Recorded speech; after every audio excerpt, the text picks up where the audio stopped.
Hari itu, Reno bangun dengan senyum yang tak bisa ia sembunyikan.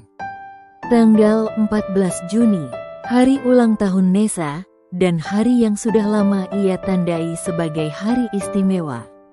Ia telah menyiapkan segala sesuatu dengan hati-hati, bunga, cincin, dan rencana makan malam romantis di rooftop tempat pertama kali mereka bertemu.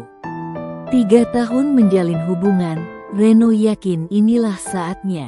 Ia ingin menghabiskan sisa hidupnya bersama Nessa. Namun beberapa minggu terakhir, ada sesuatu yang berubah.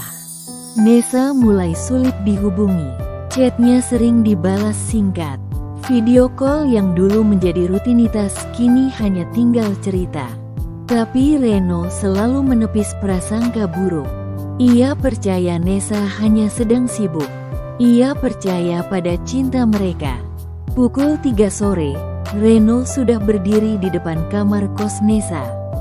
Ia menggenggam buket bunga dan sebuah kotak kecil berisi cincin perak sederhana.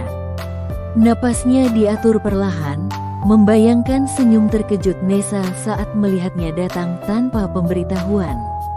Tapi saat ia mengetuk pintu, tak ada jawaban. Anehnya, pintu itu tidak terkunci.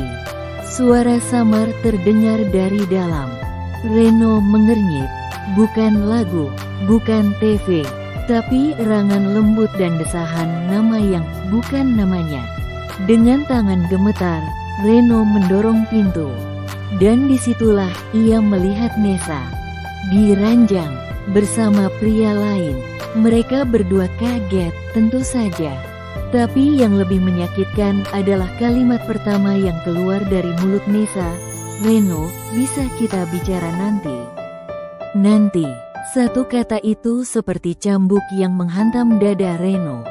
Seolah ia hanyalah gangguan yang datang di saat tidak tepat. Padahal hari itu, ia datang untuk menyerahkan cincin dan hatinya kepada perempuan yang paling ia cintai. Reno tak berkata apa-apa. Ia hanya memutar badan dan pergi. Di luar, hujan turun. Tapi ia tak peduli. Ia terus berjalan, masih menggenggam bunga dan cincin. Sesampainya di kosnya, Reno hanya duduk diam di lantai, membiarkan jaketnya basah kuyup. Tak ada air mata, hanya hening yang panjang. Nessa tak menghubunginya. Tak ada penjelasan, seolah peristiwa itu cukup menjelaskan semuanya. Hari-hari selanjutnya menjadi kabur. Reno menghapus semua foto mereka, memblokir nomor Nessa, menghindari tempat-tempat kenangan. Tapi kenangan tak bisa dihapus seperti itu. Ia marah, lalu sedih, lalu mati rasa. Ia mulai bertanya-tanya, bagaimana bisa seseorang yang begitu dicintainya tega menyimpan kebohongan seperti itu. Di malam ke-40 setelah kejadian itu, Reno menulis surat yang tak pernah ia kirimkan. Dalam surat itu, ia menulis, "Nessa, seandainya kamu bilang kamu ingin pergi, aku akan belajar melepaskan. Tapi yang kamu lakukan bukan pergi, kamu menikam dari belakang. Aku tidak marah kamu mencintai orang lain. Aku marah karena kamu tetap bersamaku, padahal hatimu sudah bukan milikku." Menulis surat itu tak menghapus luka, tapi setidaknya mengurangi beban. Reno mulai mencari dirinya kembali. Ia membaca buku, berlari pagi, mencoba hobi baru, dan mendengarkan musik tanpa lirik yang menyakitkan. Ia belajar menerima bahwa tidak semua cinta harus dimiliki.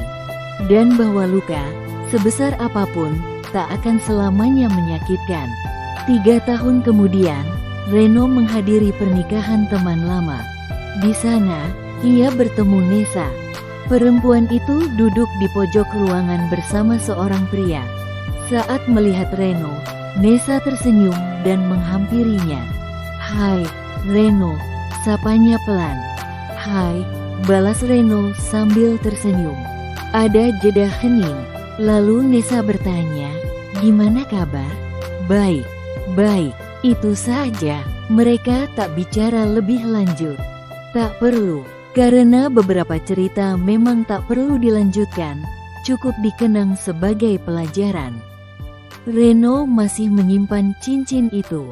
Bukan karena ia belum move on, tapi karena itu pengingat bahwa ia pernah mencintai seseorang sepenuh hati. Dan meski hatinya pernah patah, ia tetap bisa mencintai lagi, dimulai dari mencintai dirinya sendiri. Klik tombol like jika kamu pernah merasakan patah hati. Tulis di kolom komentar, kalau kamu jadi Reno, apa yang akan kamu lakukan? Subscribe untuk cerita menyayat hati lainnya, tiap minggu hanya di channel ini.